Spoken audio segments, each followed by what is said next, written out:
Support for Central Florida Public Media comes from Orange County Library System, offering enriching programs and resources for seniors at 15 locations throughout the county, with hands-on workshops, expert-led seminars, and more. A complete list of programs is available at ocls.org/senior/events. Central Florida student walkouts continue over immigration enforcement despite threats of suspension. You're listening to The Wrap from Central Florida Public Media. I'm Brendan Byrne. Students throughout Central Florida are walking out of class to protest the actions of U.S. Immigrations and Customs Enforcement, or ICE. Both Florida's Education Commissioner, along with individual school districts, have threatened students with suspensions if walkouts disrupt class time. Seminole County student and walkout organizer Angel Velez says that won't stop students. We have acknowledged the threats from the county and from the state of what will happen, and we know the consequences. We know our rights, and we will not be suppressed. Students take a stand. That's ahead on The Wrap. The big stories this week from Central Florida Public Media. But first, these headlines.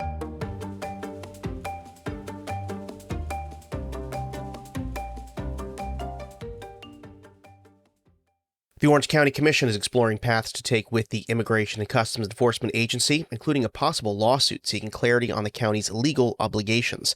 Central Florida Public Media's Joe Mario Pedersen has more. On Tuesday, the County Commission considered its relationship with ICE and made plans moving forward. Those include a proposed deadline for ICE to respond to the county's request for greater reimbursement for housing ICE detainees at the jail. Currently, the county is reimbursed $88 a day per ICE detainee. The county says the actual cost is $180 a day. Mayor Jerry Demings says the county filed a request to renegotiate the reimbursement in August. We believe that they were not reimbursing us a fair rate for holding the federal inmates in our jail. Commissioners also discussed meeting with the county's attorney's office about a possible lawsuit with ICE for clarification on the county's legal responsibilities for housing of ICE inmates. Joe Mario Pedersen, Central Florida Public Media. A Florida House panel approved a bill that would allow people injured by vaccines to sue drug manufacturers that advertise the products. With supporters of the legislation pointing to diminished public trust in vaccines and the healthcare system, the House Civil Justice and Claims Subcommittee voted 12-4 to approve the bill, which drew opposition from businesses and healthcare groups. Bill sponsor Monique Miller says childhood vaccination rates have decreased, and she thinks it's a trust issue. This bill does not seek to place blame. It is designed to do one thing: restore trust in the use of vaccines, a foundational component of our overall public health. Retired anesthesiologist Nancy Statz opposes the bill, saying federal laws prevent the state from addressing such issues. I implore you to stop this effort to malign vaccines which save lives. The bill comes amid widespread debate about vaccines, including Florida health officials looking to do away with certain vaccination mandates for school children. Caretakers at SeaWorld Orlando are rehabilitating an adolescent manatee that was rescued from a storm drain in Melbourne Beach, as Central Florida Public Media's environment reporter Molly Durig explains. Animal specialists at the park think the manatee was likely seeking refuge from cold waters. It's not clear how long he was stuck in the drain, but Brevard County Fire Rescue and other partners were able to lift the male manatee out safely. He's now at SeaWorld's Rescue Center, gathering strength and showing increasingly more interest in food. The hope is for him to fully recover and be released. So far in 2026, 7 manatees have died from cold stress, including 2 in Brevard County. That was Molly Durig reporting. These stories and more on our website. Visit cfpublic.org. Want to know what it takes to make The Wrap possible? It's the people who care about local news. People like you. Your support fuels the journalism that keeps Central Florida informed, connected, and empowered. From City Council to Community Voices, our journalism centers on the people and issues shaping Central Florida every day. Make your gift of support today at cfpublic.org.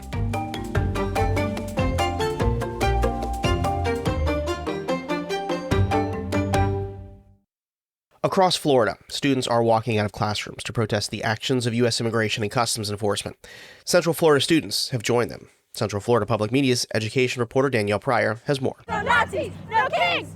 These are not Americans! This was the scene outside Brevard Public Schools Administrative Building in Viera last Friday, where a dozen students not only chanted but held up signs that read, "Fight Hate, ICE Out," and "Immigrants Built America." I just feel like everything that's going on in this country is so corrupt and wrong. That's Nate. He's here with Layla and Scarlett. They asked us to use their first names only as the school district threatened to suspend students who participated in the walkouts. The students say that despite the threats, it's important that they speak out against what they see as injustice. A lot of people are saying like, oh, this isn't like a matter for you guys to worry about, but we're the next voting generation.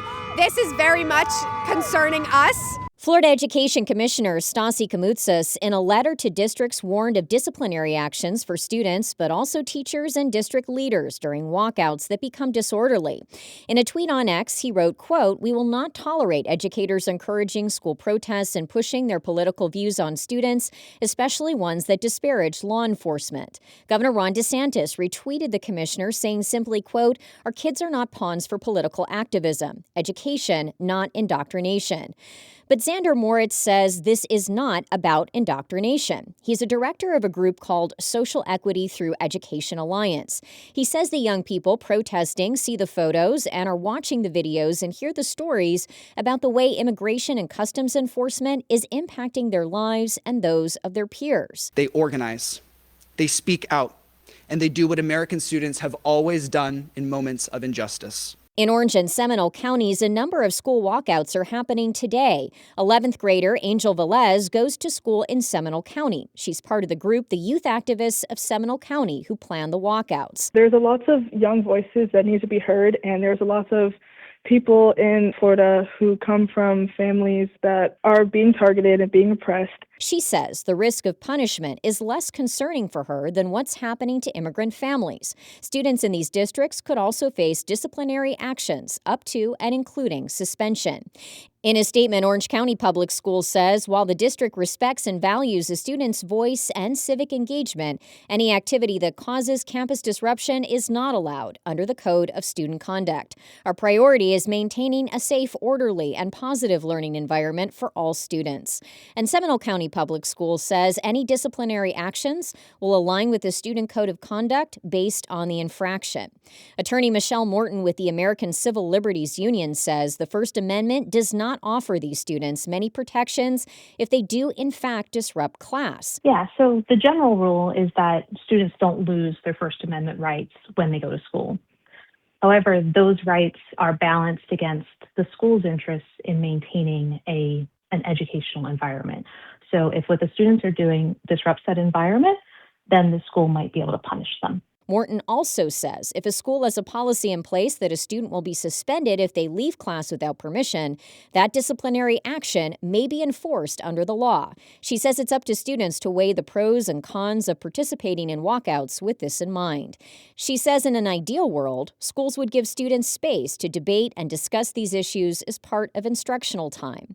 According to Brevard Public Schools, no students have been suspended over last week's walkouts. At least 10 walkouts were scheduled for today in Seminole and Orange counties. Danielle Pryor, Central Florida Public Media. That's it for The Wrap this week. This podcast is produced by Central Florida Public Media with editorial assistance from News Director LaToya Dennis. I'm Brendan Byrne. This is The Wrap.